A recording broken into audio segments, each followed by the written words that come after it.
Twitter CEO Dick Costolo is stepping down. The embattled leader told his employees that he would resign in July. Twitter's co-founder and chairman Jack Dorsey will take over as interim chief executive until a permanent successor is named. So with more on the announcement is CNET editor Dan Ackerman. Hey, Dan. Hey there. So let's talk a little bit about this. This really doesn't come as a huge surprise, right? Yeah, I think we've been talking about this for months now, if not longer. Twitter has not been able to overcome some of the long-term problems they've been facing, and people have looked to the top of the executive chain there for answers, and people have said for a while that he's going to have to move on if they don't make a lot of progress very soon. So let's talk about those problems, because for people who aren't into the business of Twitter, it seems incredibly popular. It does, and we talk about it all the time, and we use it every day.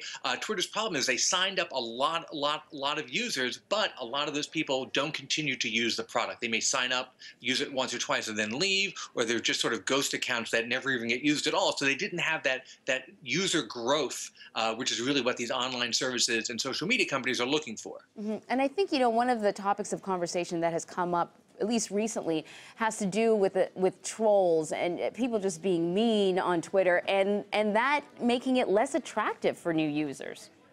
Twitter became a real place where people would kind of troll and harass other people on the internet, and the company was definitely very slow to sort of get off the ground and figure out what to do about it, because it was such an open platform. Anyone could message anyone else, anyone could follow someone. If you banned someone, they could just start a new account. So it took them a long time to start putting some controls in place. They were kind of late to the game to that, and it kind of gave the company a black eye. Mm-hmm. So let's talk about sort of Twitter numbers. It's really popular, a ton of people on there. You talked about the problem that maybe that people don't keep going back, they don't keep using it. But revenue is up for Twitter, but profits down.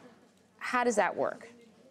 True, because it's a hard platform to really monetize in terms of the engineering resources that need to go into it. They've started to do more things like having promoted tweets and sponsored tweets. But other than that, they can't do all the same things a company like Facebook can in terms of the really deep, get your claws into advertising and tracking. And that's what makes it a harder business. They don't have that sort of ubiquity that Facebook does. Mm-hmm. So what is Wall Street saying? Do they like this move?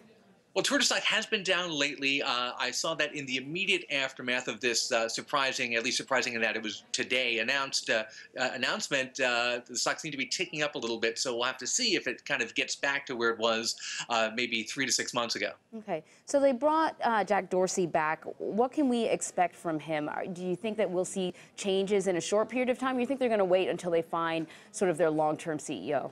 This is kind of an interim move. You see companies do this a lot sometimes. A CEO steps down, so they bring back one of the original founders or the original CEO to sort of be an interim caretaker. I know in this case, Twitter already has kind of an executive search committee going, trying to find a permanent CEO. So I would not expect Jack Dorsey to be the CEO forever. Okay, so Dan, they are looking for a CEO. What do they need to do to save Twitter?